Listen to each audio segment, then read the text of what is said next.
Dun, dun, dun, dun. What's up, everybody? Welcome to my English 2010 proposal. Woo, woo! This is being brought to you by Utah State University. Go Big Blue. And in association with Russ Wynn, the coolest cat in the crib. Today, I want to talk about comedians and particularly the emotional stress that is put on them because of their jobs. I want to focus on 3 case studies. These very funny comedians were taken from us before their time because of their career. It's really the sad irony of this whole presentation that the thing you love most about somebody is the thing that is slowly killing them. It's almost like a boxer. Like the fighting boxers, not the boxers you wear. Sorry. I first want to identify these men, contrast their fame with their habits, and have a discussion about what to do about these problems. Men and women that have saved people from their own depression and anxiety are caught in its snare.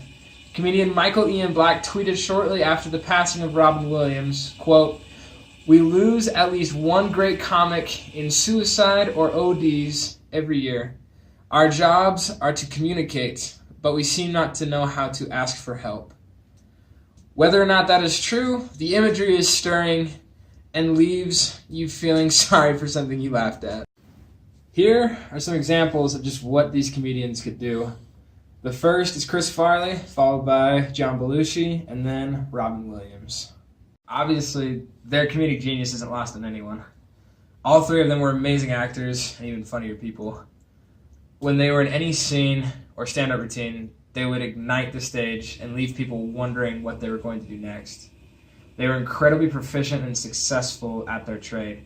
Chris Farley worked for just 2 years at a famous improv comedy club in Chicago called The Second City, before becoming a star on Saturday Night Live alongside comedians such as Adam Sandler, Dana Carvey, and Chris Rock.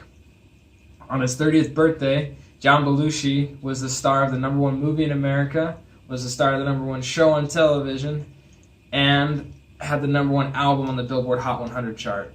He was comedian's golden boy at that time. Robin Williams was so good at acting, as well as his comedic routine, that he received a full-ride scholarship to Juilliard in 1973. The only person that year who received this honor other than Williams was acting great Christopher Reeves. After just 2 years in Juilliard, the professors told him he was so good at what he was doing that he had no need to go there anymore because he had his own way of doing things that couldn't be taught. And so they advised him to just start acting and start working as a comedian. Williams would go on to have a successful television show, several movies, both comedic and dramatic, winning many awards, including an Oscar for his role in Good Will Hunting. So where's the problem? What happened to these comedians? Here's the best idea that I have. It's hard to understand how someone who brings such joy and who has such genius could possibly be suffering. It's taken yet another life from us. Showbiz history is filled with stories of comic kings who fought depression and addiction. It's something Dr. Drew has seen all too often. Comedians often have a significant incidence of various kinds of deprivation and trauma in childhood, and making people laugh, performing, becoming celebrity, oftentimes is a bid to fill that hole, to make that emptiness go away. And it does in the moment, it works in the moment, but it doesn't heal the condition, the chronic condition. Comedy legend Jerry Lewis was once quoted saying, "I do not know that I have a carefully thought out theory on exactly what makes people laugh, but the premise of all comedy is a man in trouble." We tend to laugh at and find comedians at their funniest when they are in dire straits or uncomfortable situation. These scenes may be conjured out of thin air, but every joke has a kernel of truth. What I mean by that is, we as people do not find things that are totally ludicrous to be funny. Especially in the world of stand-up comedy, all jokes and gags are taken from a place of reality and then slanted in a comical way. It's like standing on one high hill. We as an audience have to believe that what we see on stage or what we hear them saying either did or very possibly could have taken place. I don't have adequate time to pick apart multiple comedic acts or stand-up routines, But next time you are watching them, listen for the hurt and personal anguish in these comedians' voices. For as the man said, laugh and the world laughs with you. Weep and you weep alone. Now it kind of begs the question, what was the downfall of these different comedians? In the case of Chris Farley and John Belushi, their plights were eerily similar, though they were 15 years apart. Both comedians were alcoholics and suffered with cocaine and other substance abuse. Both had started drinking previous to their time at Saturday Night Live, but in part due to the stress of that job, they would do drugs. Both felt that to keep their manic stage and offstage personas, though working around the clock, cocaine was the answer. Everyone wanted to party with Bluto and Tommy Boy, so drinking was a second nature. In Chris's case, his dad was an alcoholic and encouraged he and his brothers to drink starting at age 17. When confronted about Chris's problem, his father, Tom Farley Sr., refused to stop drinking to help his son because it was Chris's problem, not his. But Farley and Belushi died at an incredibly young age of 33 of a cocaine overdose. Both comedians were struggling with sobriety when they received poor film reviews. In Belushi's case, it was the serious film Continental Divide, and in Farley's case, it was his comedic role in Beverly Hills Ninja. Belushi, the night of his death, which gave Williams the courage to kick his own cocaine addiction and alcoholism. He had many years of sobriety, but eventually returned to his addictions to cope with his depression. Williams has struggled with what many believe to be bipolar depression, in which Williams would fly around through sets and conversations like a jackrabbit on speed, only to be followed by days, sometimes weeks, of depression and anxiety. Williams grew up as an only child and was bullied constantly. Some of his only friends were those that he would create in his imagination. He was voted least likely to achieve in his high school, along with being voted funniest. He lived until the age of 63, at which point he took his own life. There are two very important things in common with all three of these legends. The first is their desire for attention. Farley and Belushi grew up in homes with big families and found that comedy was the way they could get attention from their siblings as well as their parents. Williams was an only child. His mother was sharp and sarcastic and very quick-witted. He felt that Funny Robin was the only way to communicate with her. In their careers, it was apparent they wanted the attention. When they got on stage, whether in monologues or dialogues, they demanded the attention of the entire audience. The second thing they had in common was their style, which was manic and often slapstick, Belushi and Farley especially. Belushi was the son of Armenian immigrants, and he and his grandmother could not communicate because of their difference in language. However, he found that through physical comedy, he could make her laugh, and that made him happy.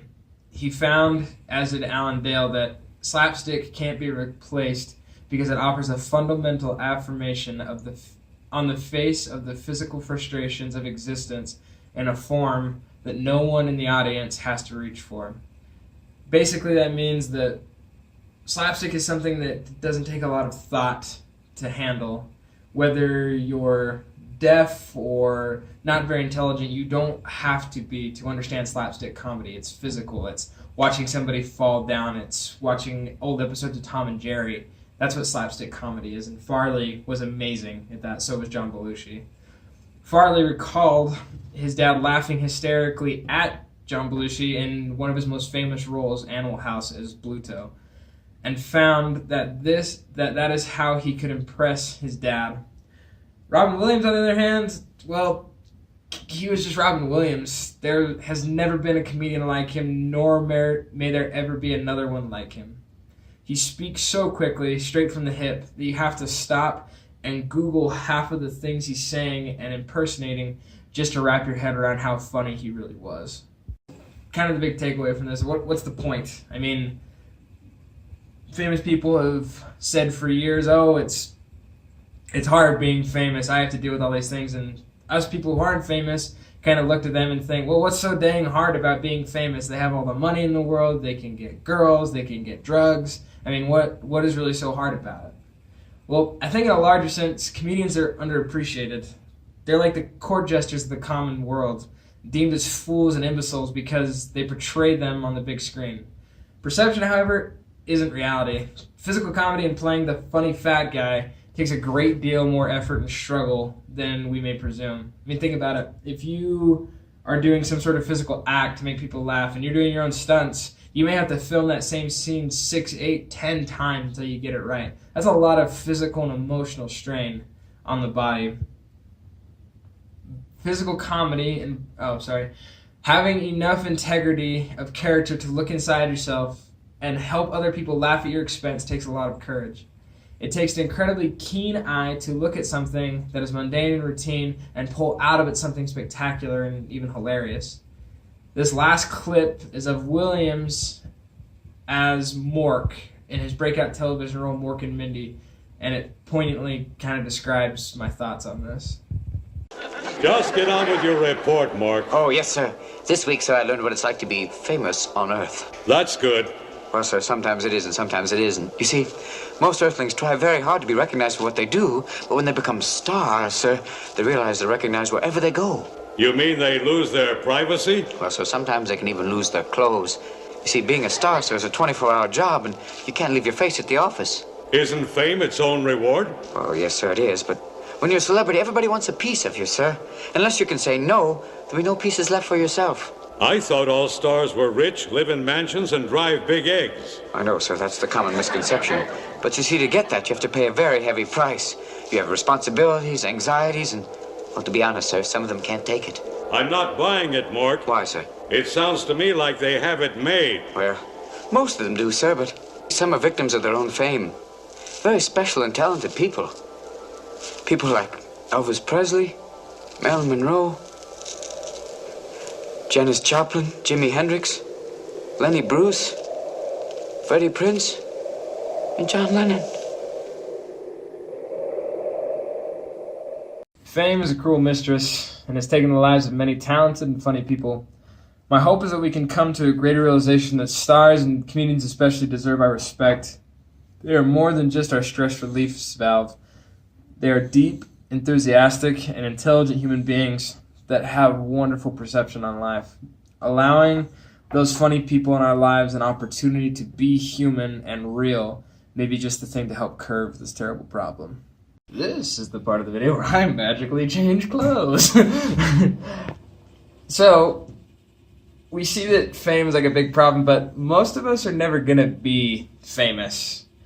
But on a much larger scale, this problem does affect each of us personally, though we may never be or know a professional comedian personally. We all know that funny guy or girl of our friend group.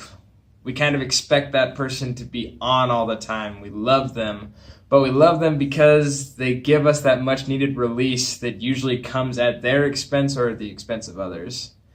I've always been the funny friend, and that's a big part of why this analysis means so much to me. I love being the funny guy because I love making people laugh and seeing their enjoyment. However, it is hard to deal with being laughed at to the point it becomes ridicule. I've changed friend groups, I've had breakdowns and struggled with self-image a lot in my life because of how I portray myself in front of others. If you take one thing away from this essay, take this. Every funny... that sounds stupid. Take this! Every funny person you know is funny to cover up shame or pass ridicule onto something or someone else rather than have to face it head on. Like, think about it for a minute. Like, take a moment to see what brought them to the point of bringing that joke. I mean, they're joking about their family or problems they have with their dad or their mom or their brothers and sisters. Maybe they're being abused. Maybe they don't get along with their parents, and that's fine. I mean, nobody's perfect, but a lot of really funny people deal with these problems of depression and anxiety. I'm lucky enough to never really had to deal with something that big, but it takes time and it takes a real friend to look at those you care about and try to pick out how you can help them and kind of notice those warning signs. If when you do laugh at their jokes, they kind of become distant. If they're doing other like trigger signs that show that they are depressed, this won't make them any less funny by you noticing these things. It'll add depth and character to someone that you already care about and admire, and that's important.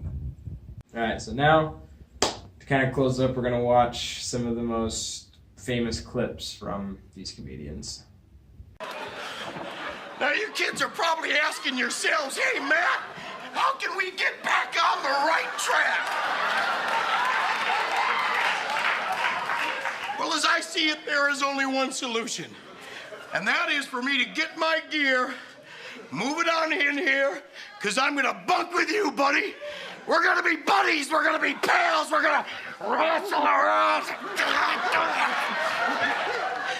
Old Matt's going to be your shadow. Here's you, here's Matt. There's you, there.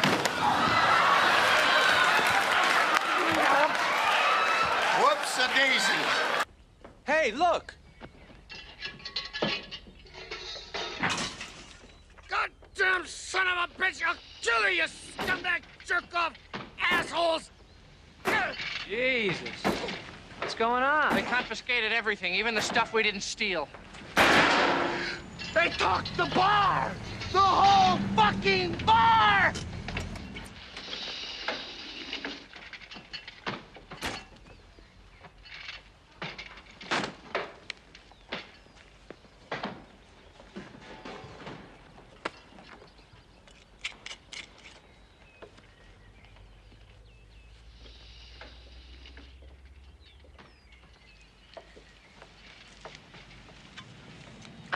Thanks. I needed that. Christ. It will make you laugh, and really that's what we should take from this is he could make you laugh under any circumstances. Here he is on our show. It's from the Gandhi on Ice collection.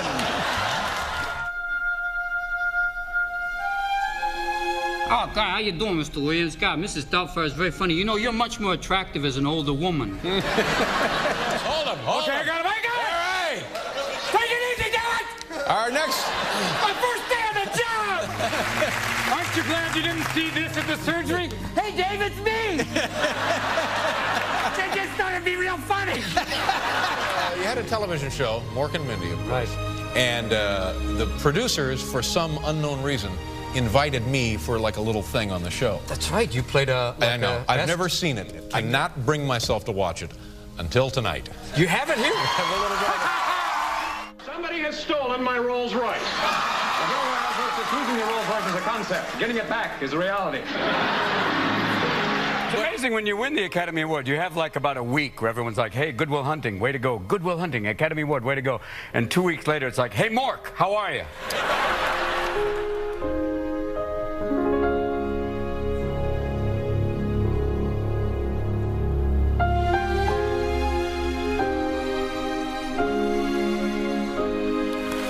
God bless you, my friend.